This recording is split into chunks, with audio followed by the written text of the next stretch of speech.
सादिक आबाद के sewerage system का गंदा पानी तेजी से फटा कट्टा कब्रिस्तान में दाखिल हो रहा है। मुर्दे जो हैं ये क्या टैक्स नहीं दे के गए, इसलिए ये पानी आ रहा है। को खुदा का खौफ खाना चाहिए, हमने भी मरना, इधर ही आना है। खुदा का खौफ करना चाहिए। ये कि जो मुर्दे हैं उनको तो गंदा पानी ना पहुंचाएं, खुदा का खौफ करना चाहिए। आपकी बात के साथ मैं हूं एहसन अली और इस वक्त मैं फटा कट्टा कब्रिस्तान में मौजूद हूं और मेरा कैमरामैन दिखा सके कि पीछे जो है वो सीवरेज का गंदा पानी जो गलियों से होता हुआ कब्रिस्तान में जो है वो दाखिल होना शुरू हो चुका है और कई कब्रें जो है वो यहाँ पर मस्मार होना शुरू हो चुकी हैं। यहाँ के इलाका मकीन जो है वो खासी परेशान है। इलाका मकीन ने अपनी मदद आपके तहत जो है वो सीवरेज के पानी को रोकने के लिए जो है मट्टी की एक ट्राली भी डलवाई है, लेकिन उसके बावजूद जो है वो सीवरेज का गंदा पानी जो है वो तेज़ी से इस कब्रिस्तान में दाखिल होता जा रहा है और कब्रें जो है वो मस्मार होना शुरू हो चुकी है, जिसके बाइस इलाका मकीन जो है वो यहाँ पर खासे परेशान नज़र आ रहे हैं। लेकिन कोई भी नहीं आया है, सबका सब देखते हैं चले जाते हैं, कोई भी नहीं आता है, तो ना कोई देखता है।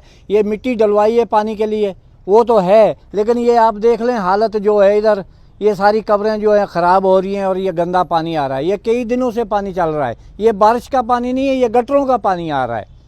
इधर जो आ रहा है ये गटरों का पानी आ रहा है, दूसरा नहीं है। कई दफ़ा लोगों को बोला है उधर, लेकिन उधर जाते हैं वो बोलते हैं हाँ ठीक है तुम जाओ, आ जाएगी टीम, उधर आ जाएगी, सफाई करेगी, कोई भी नहीं आती है। अच्छा सर बताइएगा, कितने रोज़ से ये पानी यहाँ पर मौजूद है? इंतज़ामिया की जानब से क्यों नहीं यहाँ पर टीम भेजी जा रही? ये सर तकरीबन 25 दिन हो गए हैं इसको यानी कि बार बार उनको कह रहे हैं, वो अभी तक कोई भी नहीं आया। वो कह रहे थे भाई जब तुम जाओ हमारे हैं, तुम जाओ हमारे हैं, वो अभी कब तक कोई भी नहीं आया। तकरीबन 25 दिन हो गए हैं। कब्रों का तकद्दुस भी पामाल हो रहा है। अच्छा आप बताइएगा, आपने बताया कि इंतज़ामिया को कहा गया था कि ये सीवरेज का पानी है, इंतज़ामिया की जानब से क्या जवाब दिया गया? वो बोलते हैं ये बारिश का पानी है। फिर हमने सारी वीडियो बना के भेजी है जहाँ से पानी निकल रहा है, जहाँ तक आ रहा है, फिर भी बताया गया, फिर हमें कोई रिस्पॉन्स नहीं दिया गया।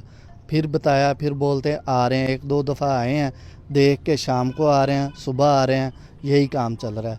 पानी सारा कब्रिस्तान में आ रहा है, गंदा पानी है, सारी कब्रें जो हैं वो ख़राब हो रही हैं। खुदा का खौफ करना चाहिए। ये कि जो मुर्दे हैं उनको तो गंदा पानी ना पहुंचाएं, खुदा का खौफ करना चाहिए। हमें भी, आपको भी, ये सीओ साहब को यानी कि इसको ये नोटिस लेना चाहिए। हाँ, हम कह रहे हैं कि ये मुर्दे जो हैं ये क्या टैक्स नहीं दे के गए, इसलिए ये पानी आ रहा है।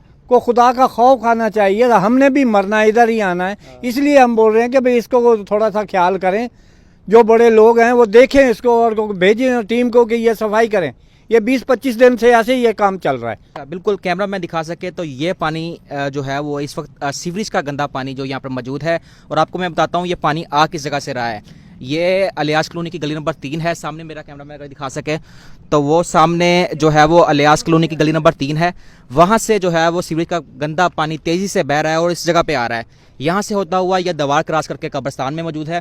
जबकि वो सामने कैमरा मैन दिखा सके इस साइड पे तो यहाँ पर शहरी की जानब से जो है वो मट्टी की ट्रालियाँ डाली गई हैं ताकि पानी को यहाँ पर रोका जाए और मज़ीद नुकसान होने से बचाया जा सके।